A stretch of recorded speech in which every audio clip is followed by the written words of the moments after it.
wake up really early. Go ahead stay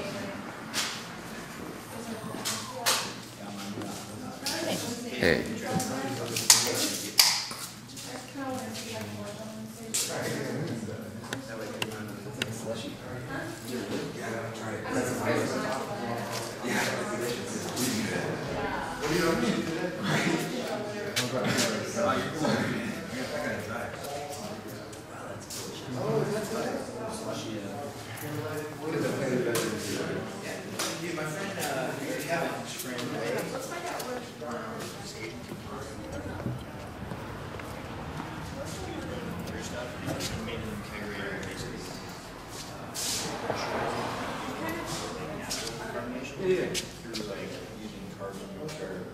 Yeah, CO2. Yeah, CO2 tank. Yeah, yeah, that's pretty ghetto, but it was cheap. You know? Yeah, there's some else that do that.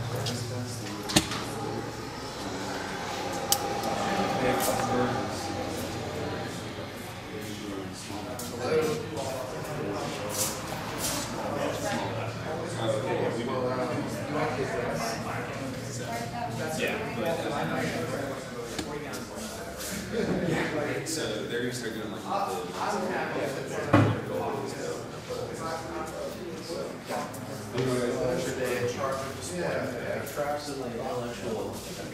makes sense. Actually, all that. Oh, it is. It's supposed to be right on the gravity. I put it at the last possible point. You were on stage. The reason I did this upside down? Yeah, I really finally kind of love that. But they just put on such a performance. It doesn't really seem like corny or it just totally works. You know, I always had the giant 8-track. Yeah. Dude, it is always, I mean, tell me the other night, I think this exists by so many bands. It's like, they're still pushing what they've done. That's really amazing. Look how many bands have got it. Yeah, they become like some kind of version of themselves. Whatever. They're still so relevant. 20-year-old kids are still helping out a little while. And they have that weird, they already started something even if you're like, finished it, way back like 2 hours into the first. Oh, we still have a little bit, it was probably 100 hours that easy. Yeah. She made it. It's not one big piece carved down. She glued a lot of things together. And then cut those wood things down. Totally. And then sanded it and applied The Beatles. Well, you think like they're on the show, you see like the painted it 5 times. And he's shooting out stuff, and like everybody's cake. And on top of it, it's not like that's just blow up. Like I actually properly love the records, just the new one especially. I kept telling the last I miss it. You know, we've had museums and stuff. You have to make a documentary about that. At some point it would fall off and be like, he's true. That's the ordered copy. Yeah. That may not be valuable. It was kind of an interesting. I mean, I felt with it twice. Yeah. It was so perfectly comic. It was like a huge build-up. 1, 2, 3, 4. I was like, there's that. Check out the back. I didn't know that.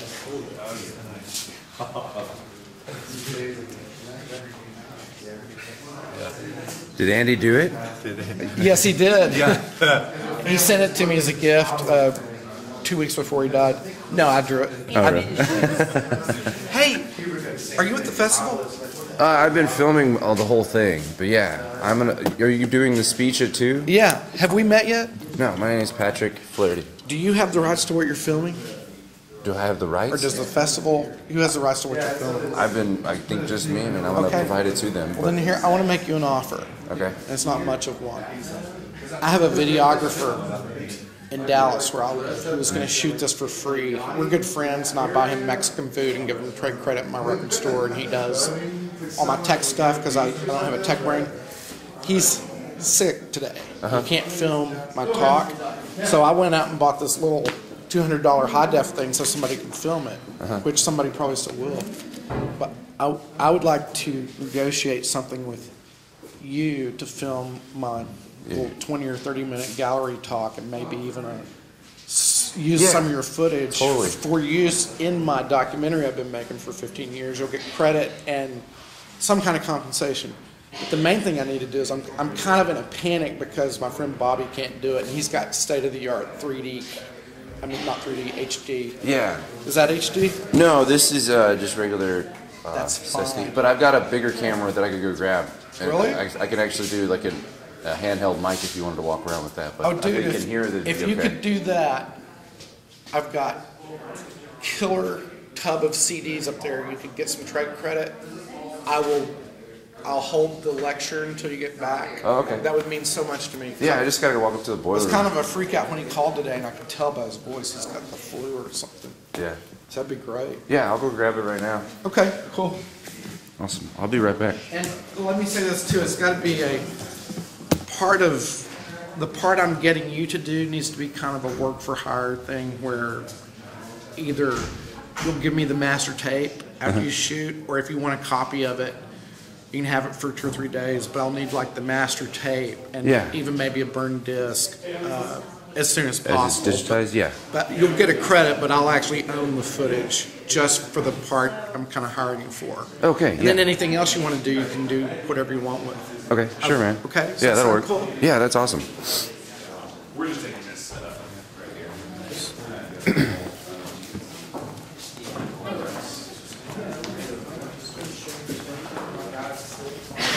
Cool.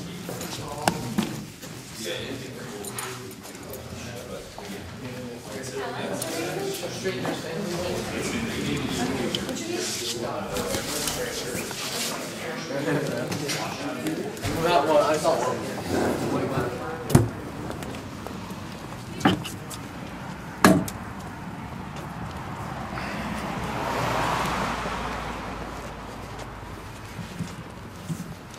All right.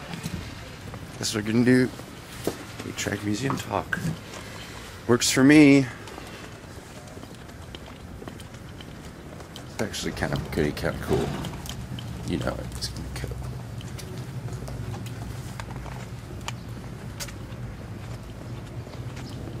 Really wanted to see this movie.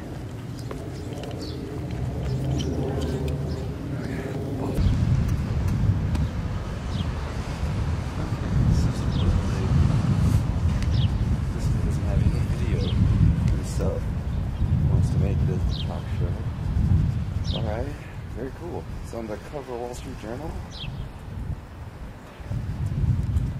Let's get some good video. Make that happen. Oh.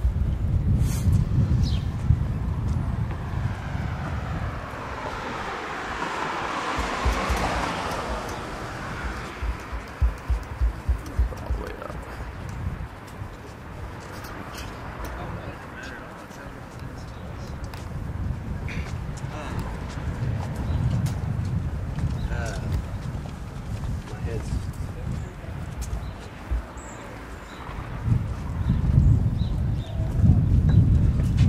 What's up, buddy? What's up? You like that show last night? Yeah, man, it's killing. Standing right next to you. Oh yeah? Well, that.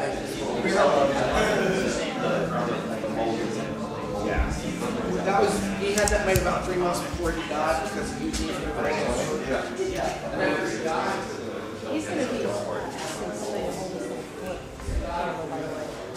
Oh, really?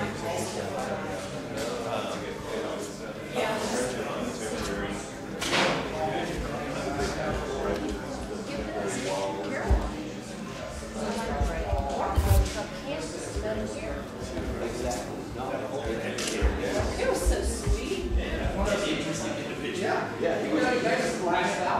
I have it, yeah. After I read the article about you bringing it down. Tollway to George Bush. 30 minutes. Wow. It is fun. Yes, Tollway to George Bush. So when you get right past the news, George Bush.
As long as it's not 3D.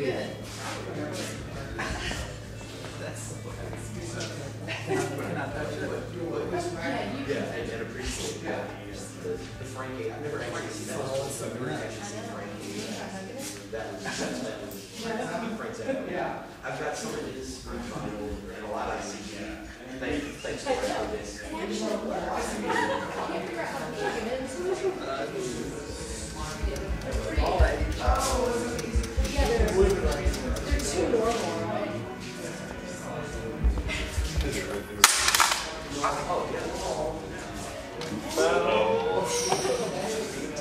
Talking Heads. I'm fired. Hopefully you got that on tape. Yeah, I did. So much weight was produced and one is part of the Frank movies and so it's all great.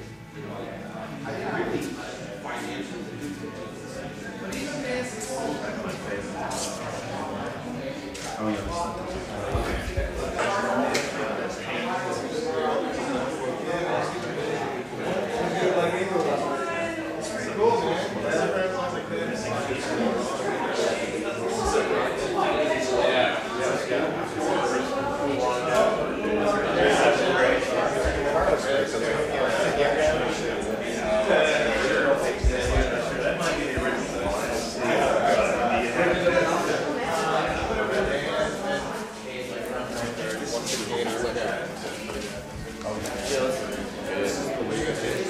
we stayed over there, and then we went over to Jamie's, I guess. Girl shop. We went over there. So much.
Just for the festival. Awesome. That's it. Yeah, because they didn't do this access to see what they're doing. And I'll be at your store. Yeah.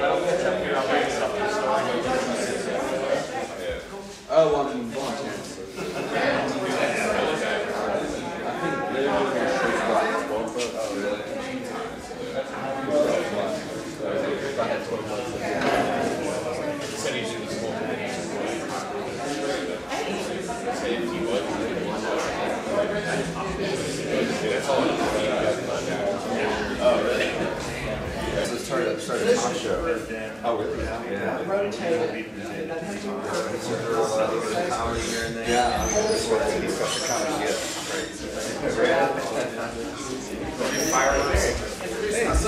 Oh, hey. Oh, yeah, right.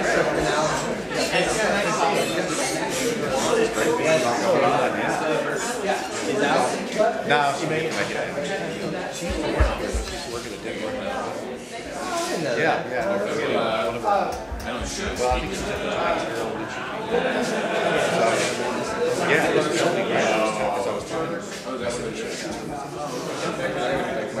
Cool building. Yeah. Just taking a picture of it.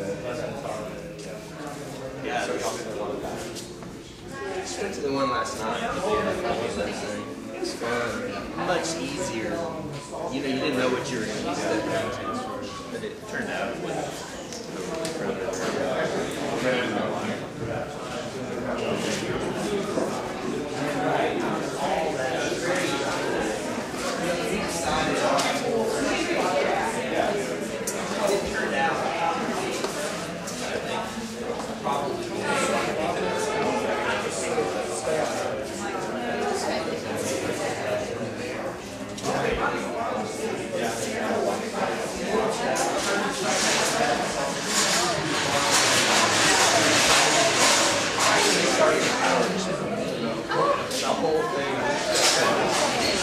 And then they had to get the power ready.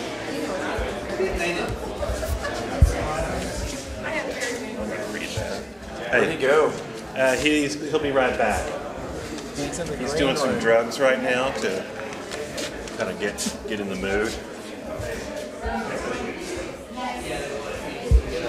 He's in the bathroom.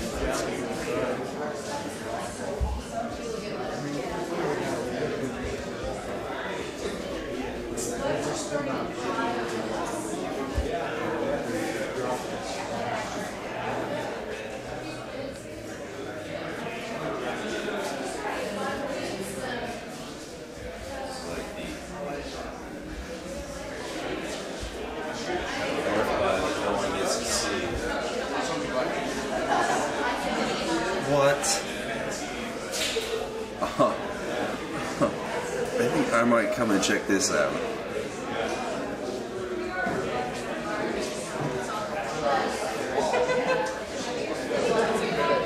These little shots. I'm going to take a few. I believe I've earned them.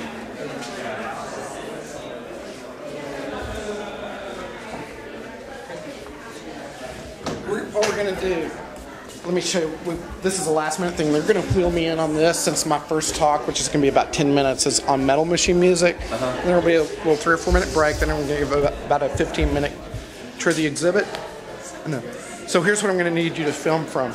Should he film just the entry from outside with just the audio of what's going on in here, I think. So you be positioned. The talk, I'm going to end up probably right about here with that big cage in this corner. So I'll be standing somewhere in here.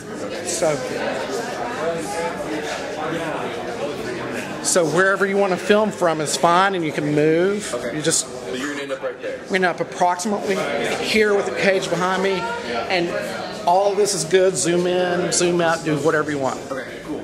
But we thought we should clue you in as to what we're doing.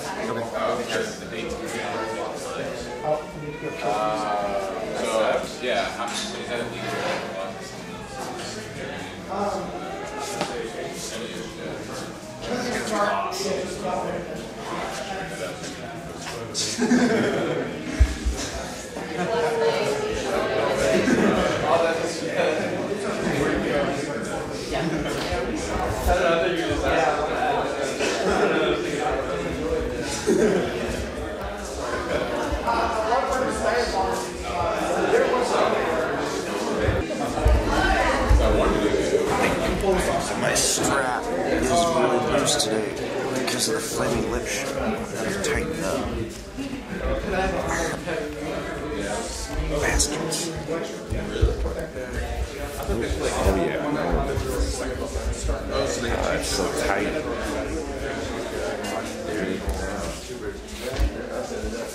Yeah, right. Set it up. 2 minutes. Oh my gosh.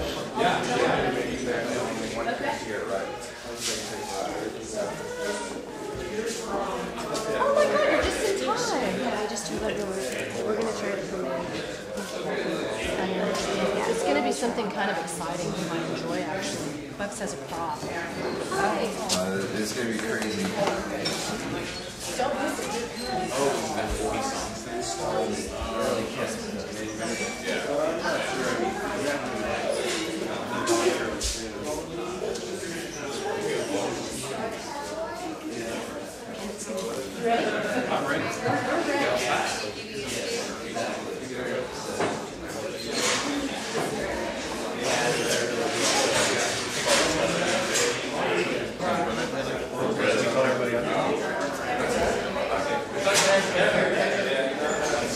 If I can get your attention, I think we can get started.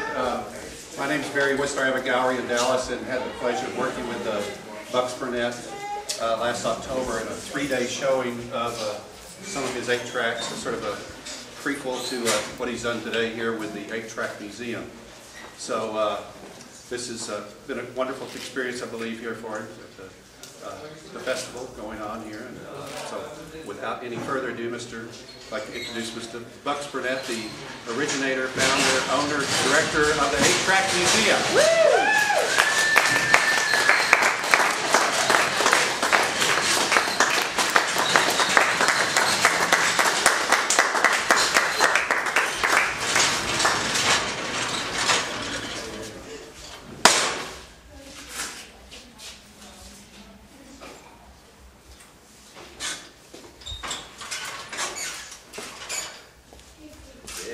Thank you for attending the 8-Track Museum opening in Denton, Texas. We'll now begin the world's first lecture on Lou Reed's 1975 LP and 8-track release, Metal Machine Music. This album was very controversial, rejected, maligned, hated, and by a handful even loved. And over the past 3 decades, or really 35 years, its stature has grown to be a beloved cult classic. It's all of that and none of that. Anything I could possibly say about this album is true and false. Any opinions you have about this album, now, then, or in the future, are correct and inappropriate. Thank you for attending this lecture on Metal Machine Music. Can we now give Mr. Reed, who sent me this email, and his fantastic recording, a round of applause.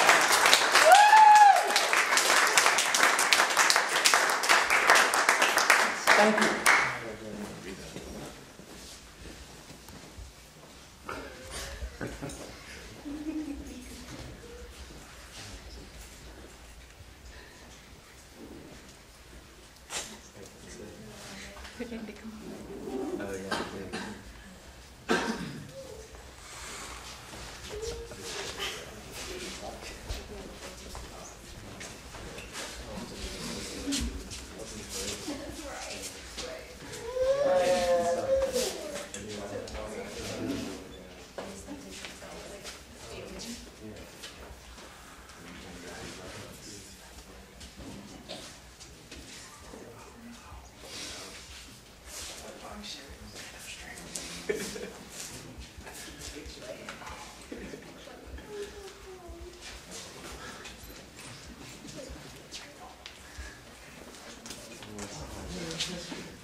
And now for the gallery tour. Let's pick up where we left off. We'll start this curtain here, and I will let you know that this is being filmed for a documentary that I'm making. This is your last warning. You're going to be in it, whether you like it or not. If you don't want to be in it, leave now, Earthlings. So, this is the 8-Track Museum. We had our first exhibit in Dallas, the Barry Whistler Gallery, in late October 2009. But this is the first opening of the first full-blown museum. Starting with my tribute to the Velvet Underground, which I drew front and back after I heard much of their music for the first time just a few months ago. Let me use my limousine here. This is my tribute to Lou Reed, Velvet Underground, and Metal Machine Music. I have 3 copies of the LP, 2 Velvet Underground 8-track tapes, a sealed Nico tape, and several Lou Reed solo 8-track tapes, including Metal Machine Music 8 tracks on stereo and quadraphonic. And then 3 examples of the first pressing of the Velvet Underground's legendary debut LP, the Velvet Underground and Nico, produced and designed by Andy Warhol. Here we see the removable banana, designed and engineered by Andy, staying, leaving, gone. This is maybe my personal favorite 8-track that I own, and I am referring to this specific copy. The North by 35 Festival were kind enough to create this by my request, and I didn't know how they were going to do it, but there is actually over 100 hours work in its preparation, and I'm embarrassed to say that I cannot recall my new friend's name at this moment, but she did a wonderful job creating it for the museum, and I'm eternally grateful. You might be wondering why in a Lou Reed exhibit there would be early 60s issues of the National Enquirer. That's because Mr. Reed was a paid staff writer at that point in time for the National Enquirer. That's how he earned his living for a while. And some old magazines with him on the cover. Here is a, what I call a authentic approximation of what you would actually see about 3 months after the release of Metal Machine Music at almost every music store in America. The album was so quickly hated that fans put word out. Keep in mind it was a 2 LP set, so it was $10 instead of $5. So people were very upset to buy 60 minutes of what has been called many times noise. So what happened almost instantaneously is the album went out of print, was offered as a discounted item so they wouldn't have to throw them away, and you really did see stacks of the 8 tracks in the LP at $1 and $2 and eventually 50 cents, and I think by 1976 they were paying you $1 to take it out of the store. Personally, I've kind of grown to love the album and everything about it, both from its oddly generic cover design. I say generic, but there's a lot of personality once you get used to it, especially with this odd little reference tag here from RCA that's not on the 8-track. So, about a month ago I wrote just a casual essay about this album. Very little has actually been said about this album in music journalism because to this day really no one knows quite what to make of it.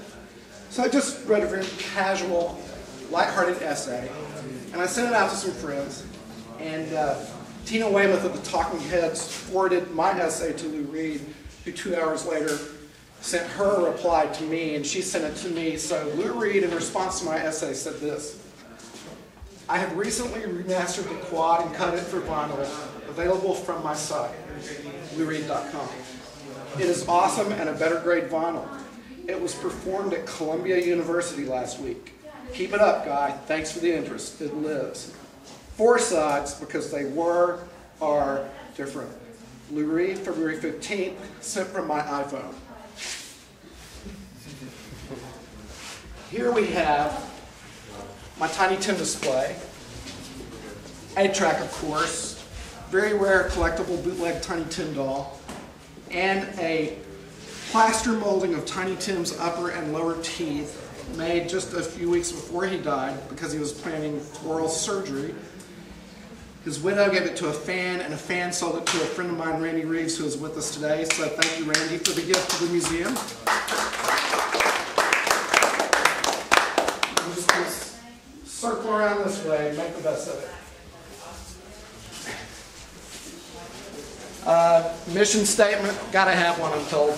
Here's another really big track. We had this made for the introductory wall of the exhibit. And here's the actual 8-track that was used in the making of this prop. Yes, it is a prop. You can't actually use it in your giant 8-track player. And then here's a cherry red Panasonic, mid-70s.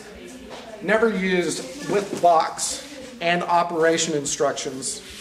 That's right, operation instructions for how to play an 8-track. So that's nice. If I do, I don't have to be modest about this, you know. Down here on the floor, my sister Leslie Burnett painted this by commission to be the official emblem of the 8-Track Museum. Here we have donated by the Denton Record Chronicle a very rare 16-inch LP. This is a donation jar. This is not installation art. This is a place for you to put your money if you're so moved to help this museum move along. This is Led Zeppelin's famous DVD concert collection. It was also issued unknown to most people in 2003 on the VH format, which is titled VHS. Now that's kind of metal machine music right there, if you ask me. Here, I wanted to include some LPs in the 8-Track Museum. All formats are welcome here, even MP3s, which I have indiscriminately scattered like gold dust on the floor. There's millions of them, so if you can upload them into your gadgets, feel free. But I don't know if we're crushing them. I can't see them. I don't understand MP3. Here we have some very rare white albums. Here's a pressing from India where they wrote the White Album, copy number 76. The rest of these are American pressings. This is a very low number here, 2,417. They numbered over 3 million copies in America, so that's considered a very low number. Here's the hardest thing to do, and I did it. These are 2 sequentially numbered copies of the White Album. I'll read aloud. 616,168 preceded by 616,167. Next door neighbors out of 3 million. And then I like this one just because it was used as a big coaster. Everything was bigger than even the coasters. And then on the 2 ends here, a lovely lady I met on eBay drew this, tripping her brains out on LSD the week the record came out, and she just got creative, and I have a letter describing all that. This is the Beatles' Let It Be on a very rare format called video disc. It's also the only Beatles product ever released on RCA Records. That was in print for a few months, and it still has never even been released on DVD. So any copy of Let It Be is hard to find. That's just silly. This is a nice cone created just for the 8-Track Museum by the recording artist Robin Hitchcock, and I'm very grateful to him for doing that. This is a prototype of stickers that the Beatles considered including with the White Album so there would be something to stick onto the album, and then before the album was produced they decided not to create that insert. Very rare. This is also a video disc of a Beatles documentary. This, am I allowed to touch things in my own museum?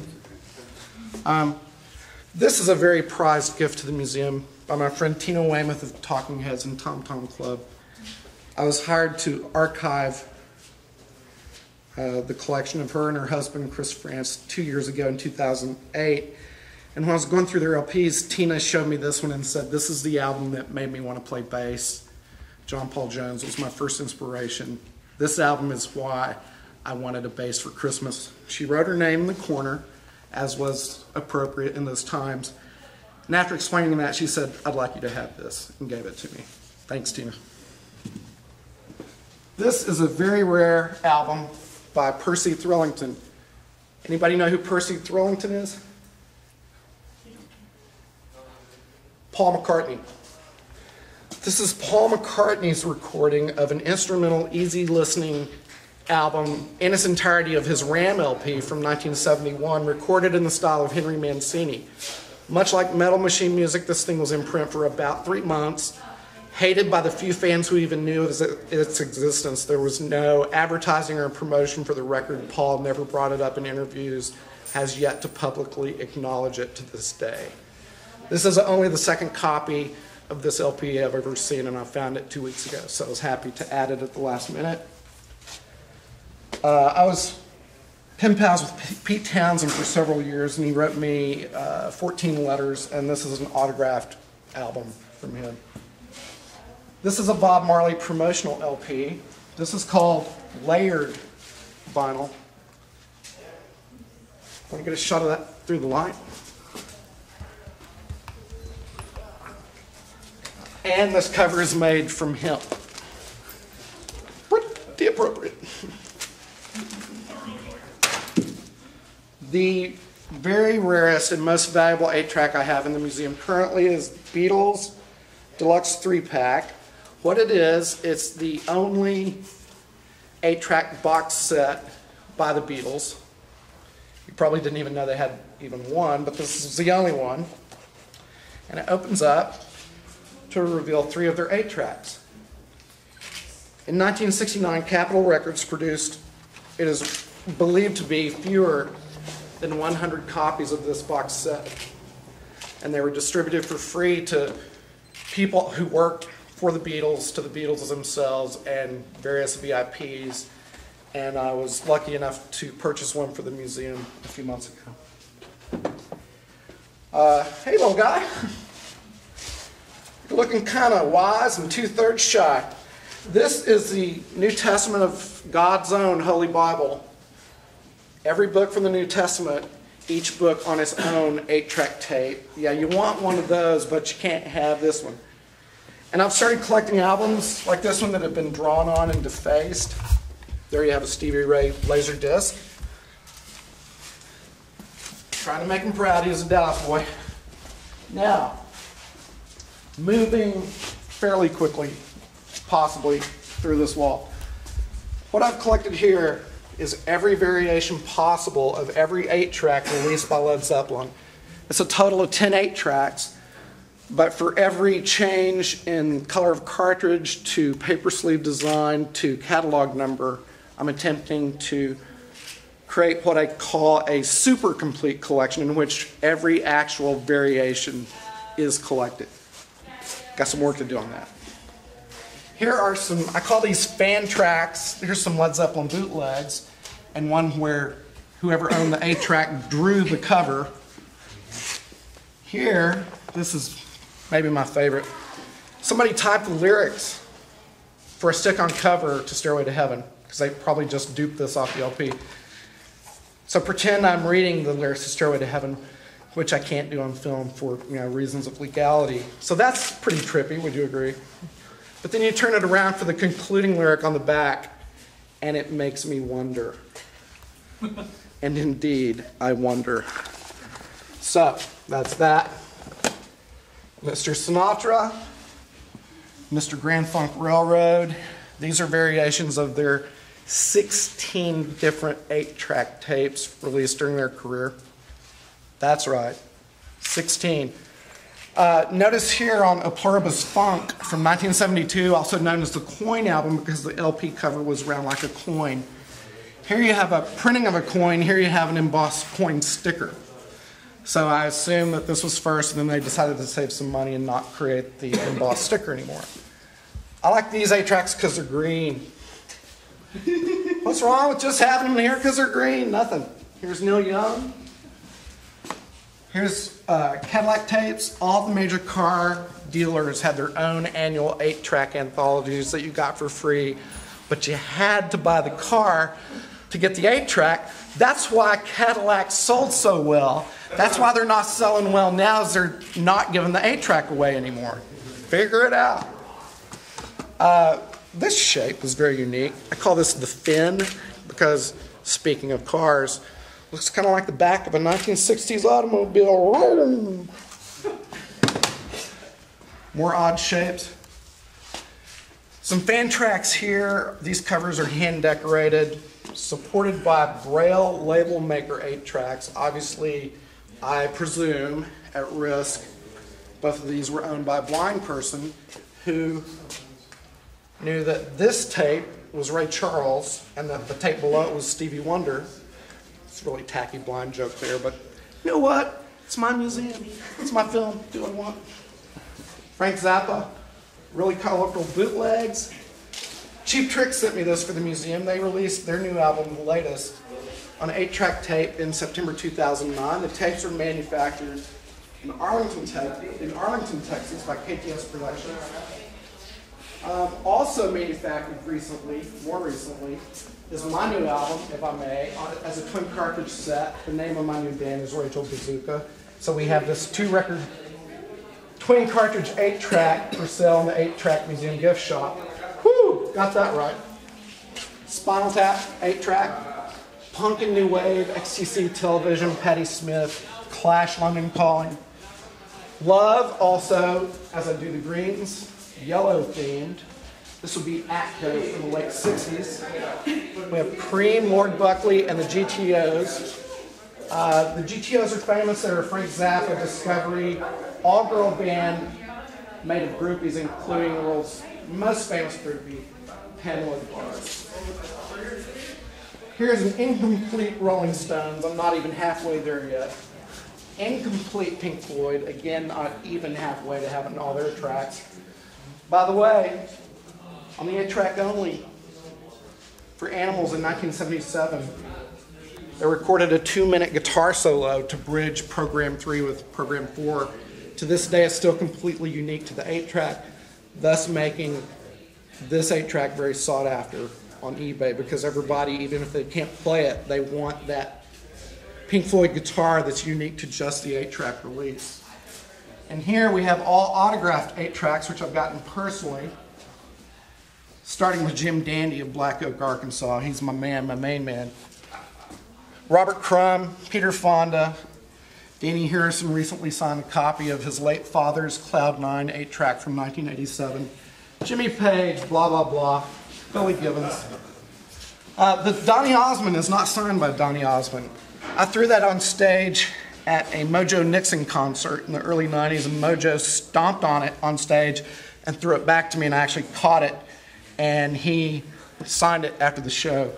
It just said, "Stomp, 93, Mojo Nixon." So that, I guess that was in 1993.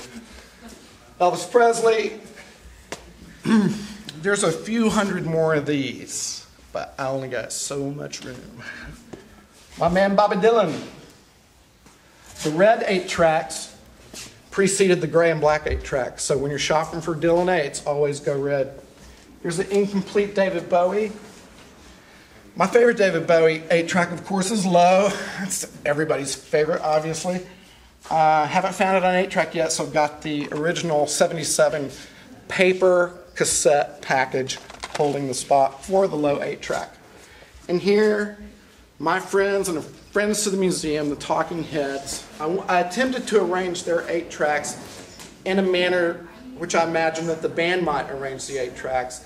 The Talking Heads, if they did one thing best, it was defy all perceptions, laws, and obligations. So that's what I try to do in arranging these tapes. Here's some jazz box sets on the floor there. We'll close the presentation with, well, almost close. These are my Beatle 8-tracks and 4-tracks, and 2-tracks. In 1965, 3 unique tape formats were introduced in America. They all were incompatible, thus if you wanted all 3 formats, you had to buy 3 different players. The winning format of the 3 by 1970 was the 8-track tape, which meant no more 2-track and no more 4-track. Every Beatles album that was recorded from start to finish, all the way up through Abbey Road, was released on 4-track. They're very, very, very hard to find and typically expensive. I've got about half of them, including the rarest, Abbey Road.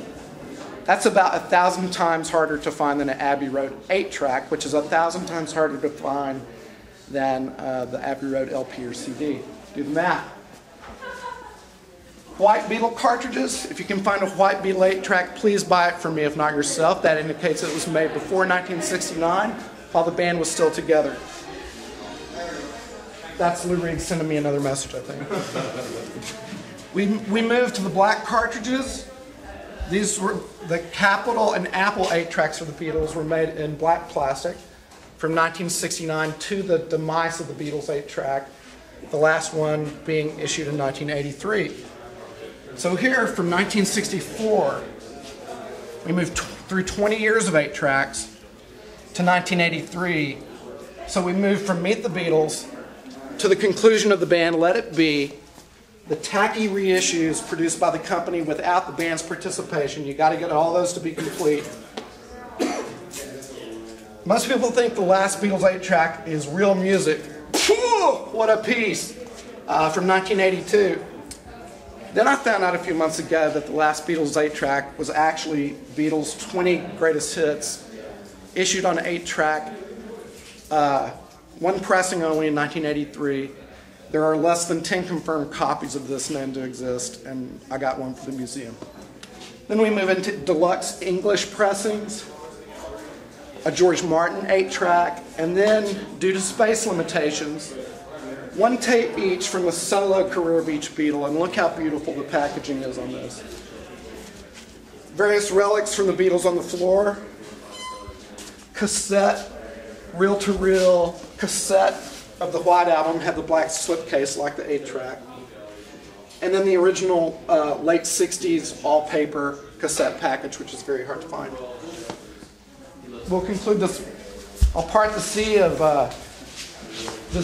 beautiful people here. Thank you.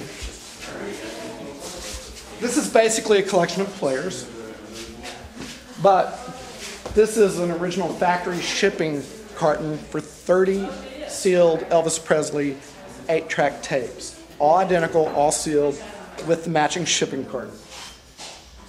This is the rarest thing I own. The Panasonic Panapic. It's a karaoke device. I bought it at a thrift store in, I think, 1990.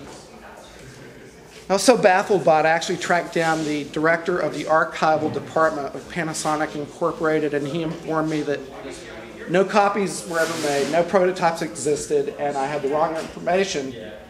And I said, well, who at your company slipped me the acid, because I'm looking at one. And then he said, no, you're not, sir. Are we looking at one? Panasonic? This is authentic molding, the object from the front cover of Led Zeppelin's 1976 LP and 8-track Presents. This is called the object.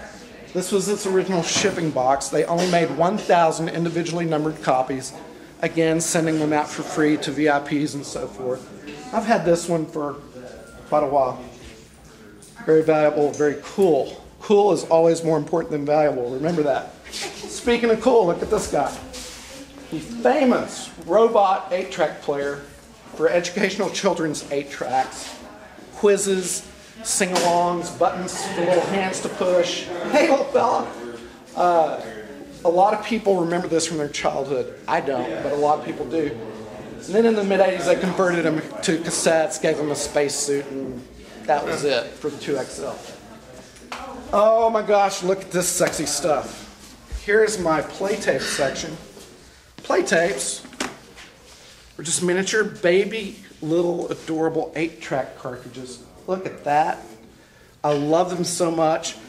My new album, I only mention it because I mentioned the 8-track. We also put out our album on the first commercially released play tape cartridge since 1969. And it actually plays our music. And the guy who made it had to invent and piece together from different mechanical instruments a recording device to transfer a CD to play tape for the first time ever. I am clearly losing the normal life contest at this point. Here's the famous Panasonic plunger. Red, yellow one for 8-track fans. Red one, not going to push it because that's for the President of America. Know what I mean? Down here, just fairly common storage devices. This is not common. My lovely wife bought this for me when I only had about 28 tracks. Who wouldn't like to have one of those to keep your tracks in? Let's close with the cornerstone of the museum collection. In 1978, Eric Idle from Monty Python's Flying Circus, Neil Innes from the famous British comedy troupe Bonzo Dog Band, joined forces and formed a satirical version of the Beatles called the Ruddles, supposedly from Rutland, England. That's why they were called the Ruddles. And they were in a creative rut. Their TV special, keep in mind this was during the height of Monty Python mania in America, came in very last place in the Nielsen ratings. And I remember looking at the Nielsen ratings in the newspaper the week after I watched the TV special. So they were number 78 in 1978. And in 2003, I purchased 500. This is a lot of numbers I'm throwing at you. Keep track, pun intended. You're looking at exactly 500 sealed Ruddles 8-track tapes with their original Warner Brothers shipping cartons, most of which are still sealed.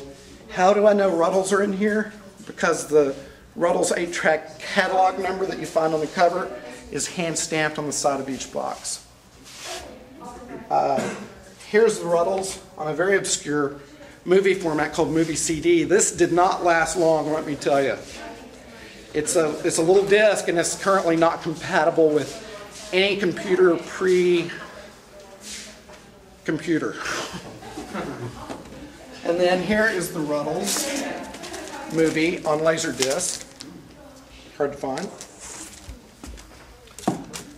And in the back, there's about, believe it or not, 300 more 8-tracks that I did not have room to include in this opening exhibit. Again, my thanks for your attendance and my sincere thanks to the North by 35 Festival organizers, especially Martin Isles, who designed and created and built and painted everything you see holding an 8-track on a volunteer basis for free. So let's thank the people who made it possible.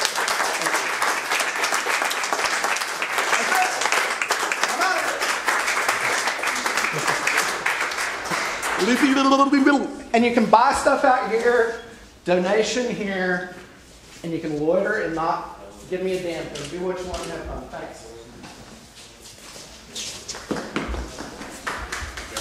Did you want to do a Q&A maybe? Oh, yeah. Whoa. Anybody have any questions?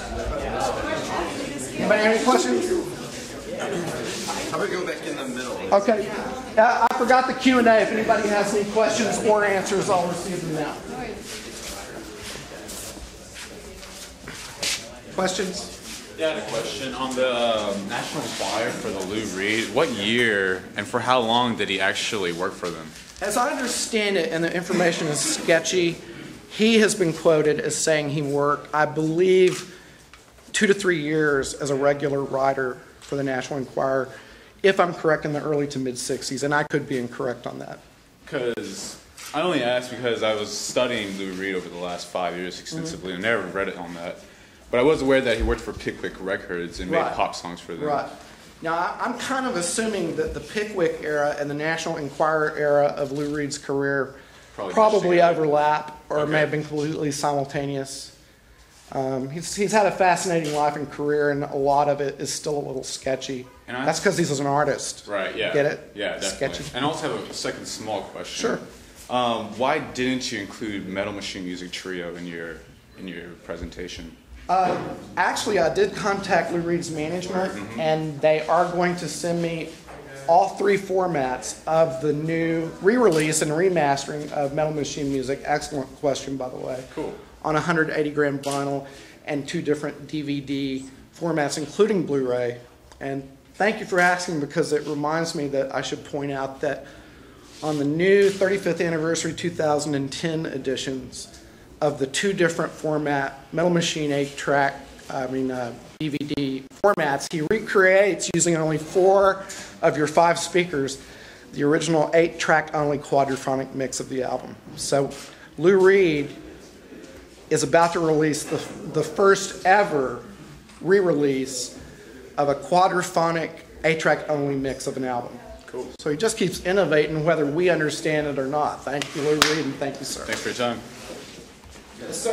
I'm just curious, going back to looking at Metal Machine Music, I found it kind of interesting that they came out the same year as Frippin' Eno's first ever ambient album. Excellent at the same point. time. Yes. And it's just curious that I'm wondering if he had listened to that, if there was some kind of connection between the two, because it's obviously not ambient, but still the drone and just noise. Well, as I understand it, and I'm not a scholar on the subject, there was a lot of music happening prior, much longer, before 1975, that could be deemed of this nature, but it was all in Europe. This is the first, say, mainstream major artist, major label release of such a concept. But you're right, it's two similar but opposite things. Yeah. I consider Metal Machine music an ambient recording. It's a very, very loud ambience, but it isn't. Exactly. Yeah. If it's not an ambience, it's an ambulance, and that's what you know. And if you want some ambience, play some Brian Eno or Lou Reed. If either of them have heart attack, call an ambulance immediately. Any more questions? That's it. I guess I have one. What's that, sir? I don't think I understand why they're called 8 tracks. Good question. God, you guys are ask better questions than I give lectures. It's a little complicated in a simple kind of way. The piece of tape has 8 single lines of recorded information.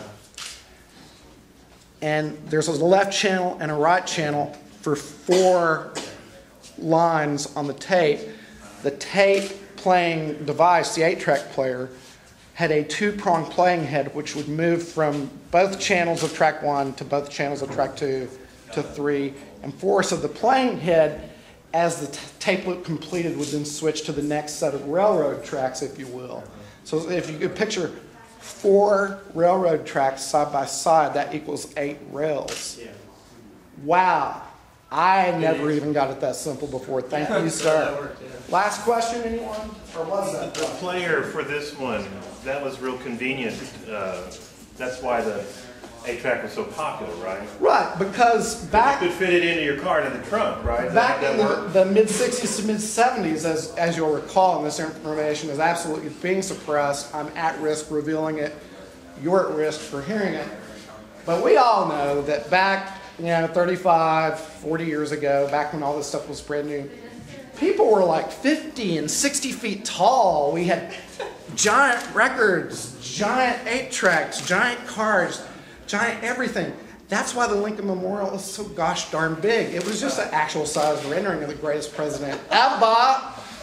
But yeah, the government has destroyed almost every existing copy of the giant person formats and recordings, as I now call them. We'll probably have to leave this out of the documentary once this is made, once the movie comes out for obvious reasons. Because the government has the last surviving giant people and their lawyers. Okay, so I don't want to be getting a big letter from any of those a-holes. Thanks and good night. Rock on with the 8-track.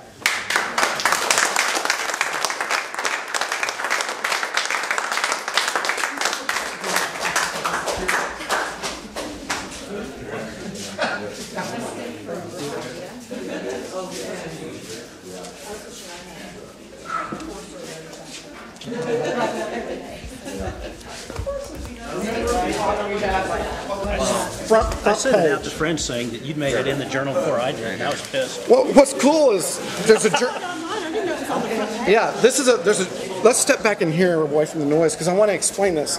This is important.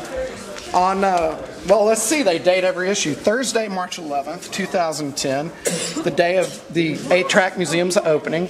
The Wall Street Journal did a feature story on the opening of the museum. And they put it at the bottom of the front page. And I just found out from a friend of mine at the Dallas Observer, this rectangle at the bottom of the front page is much more valuable than the top headline area. This is called the A-head. That's right, the A-head. Below the fold. Below the fold. And if anybody in the media world says A-head, they're referring to the Wall Street Journal specifically because that's the prime square footage of the entire front paper. So it couldn't get any better than this. And I'm proud to be represented not by a Wall Street rendering of my face, but a Pink Floyd 8-track. How much money does Pink Floyd owe me for this? Do I get a cut from the wall royalties now? And I think it's retroactive as well. Yeah, I'll get right on that. Have your lawyer call theirs. Yeah. Yeah, we definitely you know what? I'm going to have my giant person lawyer call theirs. Okay. Is this a permanent installation here? Permanent until they crowbar my ass out, which could happen tomorrow or next month or maybe next year. Keep adding to? Yeah, hopeless addict at this point. I mean, it's how can you stop? This stuff is so cool, and a lot of it's surprisingly cheap. How can you stop buying it? I can't. Do you live here in Denton? I did live in Denton from 1988 to 1991, and I owned a record store called 14 Records, and then moved it to Dallas because it was failing. So it's great to do something fun and creative in Denton again. I love Denton. Would gladly have my museum here if they'll let me. Awesome. All right.